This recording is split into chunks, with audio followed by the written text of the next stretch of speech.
আসসালামু আলাইকুম। কেমন আছেন সবাই?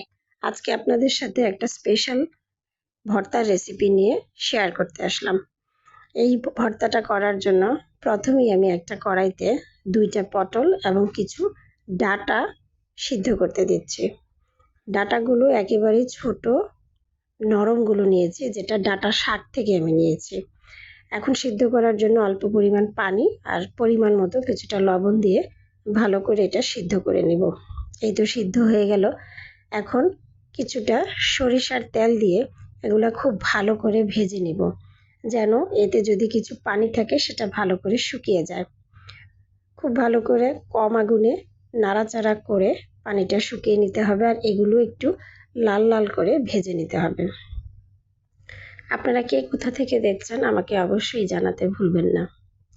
এই তো এবার এগুলা ভাজা হয়ে গেলে এগুলো তুলে আলাদা করে রেখে আমি এখন আবার একটু অল্প তেলে আরেকটা ইনগ্রিডিয়েন্টস, সেটা হচ্ছে চিংড়ি মাছ, এটা একটু ভেজে নেব।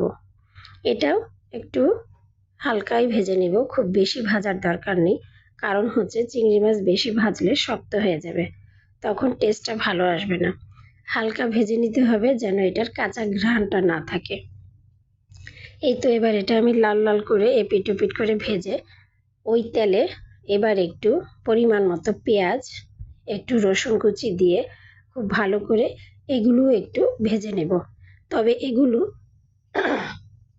এগুলো বেরেস্তা করার কোনো প্রয়োজন নেই।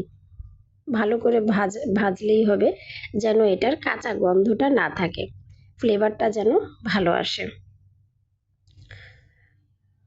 একটু কম আগুনে খুব ভালো করে নাড়াচাড়া করে ভেজে নিতে হবে। এবার সবার শেষে আমি এটার সাথে যোগ করব কাঁচামরিচ। ভর্তাতে যেহেতু আমরা একটু ঝাল কমই খাই, তাই আমি 3টা কাঁচামরিচ দিব। সবার শেষে কাঁচামরিচটা দিতে হবে এই কারণে যে কাঁচামরিচ বেশি ভাজা হয়ে গেলে সেটার ফ্লেভারটা ঠিক থাকে না। তাই আমি সবার শেষে কাঁচামরিচটা যোগ করে আবার একটু ভেজে নিয়ে সবগুলোকে একত্রে এখন একটা ব্লেন্ডারে তুলে নেব। যেহেতু আমি পাটায় বেটে ভর্তা করি না, ব্লেন্ডারেই করে থাকি, তবে আপনারা চাইলে এটা পাটায়ও করে নিতে পারেন। এই তো এবার ব্লেন্ডারে নিয়ে নিলাম।